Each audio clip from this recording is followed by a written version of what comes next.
Sasa taasisi ya kuzuia na kupambana na rushwa mkoa wa Arusha inamshikilia mkazi wa kwa Morombo jijini Arusha anayefahamika kwa Bwana Ashley Saidi Babu ambaye ni Mrangi mwenye umri wa miaka 48 kwa kosa la kujifanya afisa wa TAKUKURU. Kosa hili kisheria ni kinyume na kifungu cha 36 cha sheria ya kuzuia na kupambana na rushwa sura 329 marejeo ya mwaka 2023.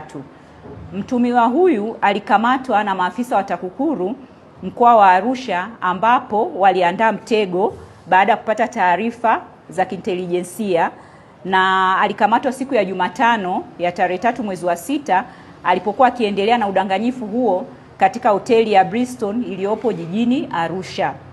Awali ilidaiwa kwamba mtuhumiwa huyu Ashley Babu katika nyakati tofauti na maeneo tofauti alijitambulisha kama afisa wa TAKUKURU na kwamba alikutana na mmoja wa wananchi wa mkoa wa Arusha, mkazi wa Arusha ambaye alikuwa akichunguzwa na TAKUKURU, na akajitambulisha kwa mwananchi huyo kuwa yeye ni afisa wa TAKUKURU.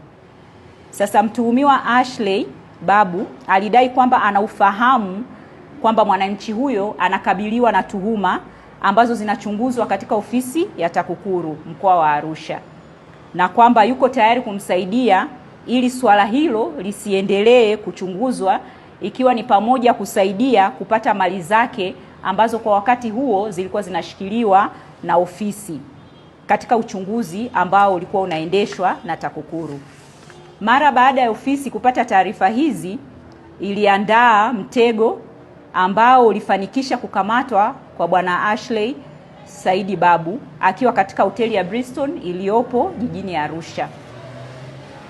Ninapenda kuchukua nafasi hii kutoa wito kwa wananchi wa Arusha na wakazi wa mkoa wa Arusha na wengine ambao watapata nafasi ya kusikia habari hii kwamba utaratibu wa ofisi za TAKUKURU uko wazi kabisa. Kazi za TAKUKURU au majukumu ya ofisi ya TAKUKURU yanafanyikia ndani ya majengo ya TAKUKURU. Mtu anapokuwa na taarifa anaweza akaiwasilisha akaja mwenyewe au akapiga simu au akatumia namna yoyote ikiwemo email na namna za hivyo ili kuweza kuifikisha hiyo taarifa kwetu. Lakini hiyo taarifa ikishafikishwa itashughulikiwa ndani ya ofisi. Hatuna utaratibu wowote wa kukutana na watu mahotelini, hakuna utaratibu wowote wa kukutana na watu maeneo ambayo yasiyo rasmi.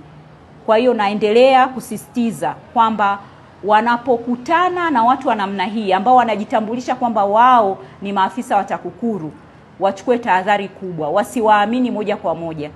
Kuna zile namba ambazo huwa tunazitumia kupiga ambazo unaweza ukapiga kujiridhisha au unaweza ukaja mwenyewe hapo ofisini ili upate uhakika juu ya taarifa au juu ya watu ambao tunakuwa tunakutana nao na wajitambulisha kama ni maafisa wa TAKUKURU. Wanapopigiwa simu pia, kwa sababu kuna wengine ambao wanapiga simu na kujitambulisha namna hiyo, tunaendelea kusisitiza wasipokee maelekezo au miongozo yote ambao wanapewa kupitia simu na watu